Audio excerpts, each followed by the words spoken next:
Record গড়েছে Bangladesh জাতীয়তাবাদী ছাত্রদলের বিক্ষোভ মিছিল। গত ১৪ই জুলাই নয়াপল্টন থেকে শাহবাগ পর্যন্ত কানায় কানায় পরিপূর্ণ ছিল ছাত্রদলের বিক্ষোভ মিছিল।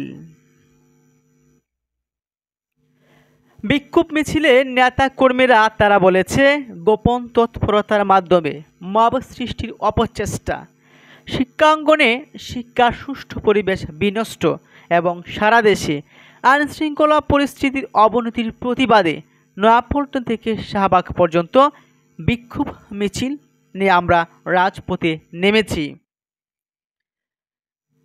এর পূর্বে দুপুর ২টায় মিছিল শুরু হওয়ার ঘোষণা দিলেও কিছুটা বিলম্ব হয় সেই মিছিল চারদিক থেকে এসে জড়ো হতে। তবে সকাল থেকেই চারদিক থেকে মিছিল নিয়ে উপস্থিত হন ছাত্রদলের নেতাকর্মীরা। বিক্ষোভ মিছিলটি বিএনপির কেন্দ্রীয় কার্যালয় নয়াপল্টন থেকে শুরু হয়ে শাহবাগ পর্যন্ত অগ্রসর হয়। মিছিলে নেতৃত্ব দিয়েছেন জাতীয়তাবাদী ছাত্রদলের কেন্দ্রীয় সভাপতি এবং সাধারণ সম্পাদক সহ সংগঠনের শীর্ষস্থানীয় নেতাকর্মীরা। রেকর্ড গড়া ছাত্রদলের এই বিক্ষোভ মিছিল প্রমাণ করেছে তাদের জনপ্রিয়তা এবং শক্তি। তারা বলছে, মব কালচারের সঙ্গে সাধারণ শিক্ষার্থীর কোনো সম্পর্ক নেই। আমরা সতর্ক করে দিচ্ছি, আগামীতে এ ধরনের অস্থিতিশীল কোনো ঘটনায় ক্যাম্পাস ক্রস ইস্যু করা হয় এবং মব সৃষ্টি করা হয়, তার দায় দায়িত্ব গুপ্ত সংগঠনকেই বহন করতে হবে।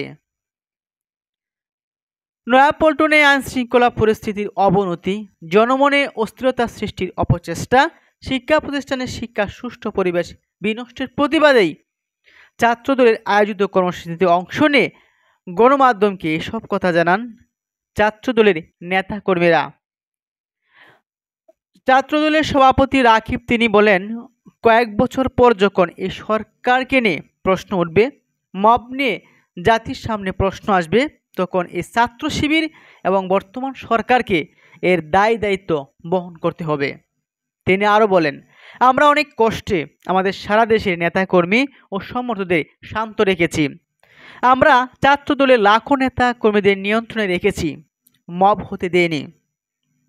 আমাদের শীর্ষ নেতাকে নিয়ে কুরুচিপূর্ণ ভাষায় স্লোগান দেওয়া হয়েছে, তবু কোথাও আমরা মব সৃষ্টি করতে দেয়নি। আমরা শান্তভাবে ধৈর্যের সঙ্গে সময় পার করছি, কিন্তু এখানে নির্দলীয় সরকারের সুস্পষ্ট ব্যর্থতা রয়েছে এবং ইন্ধন রয়েছে। আমরা এই ইতিহাস ভুলে যাব না। সভাপতি তিনি আরও বলেন, গুটি কয়েক শিক্ষার্থী শহীদ রাষ্ট্রপতি জিয়াউর রহমানের ছবি ও সম্মানহানি করেছে, কিন্তু সাধারণ শিক্ষার্থীরা তাদের পক্ষে অবস্থান গ্রহণ করেনি। এর পরের দিন তারা অনেক চেষ্টা করেছে, অর্থ বিনিয়োগ করেছে, আমরা দেখেছি। জুলাই আগস্টে যারা অন্যতম ভূমিকা পালন করেছে আইডিয়াল ও সিটি কলেজের কোমলমতি শিক্ষার্থীরা, তাদের ব্যবহার করার জন্য সর্বশক্তি নিয়োগ করা হয়েছিল, তাতেও তারা ব্যর্থ হয়েছে।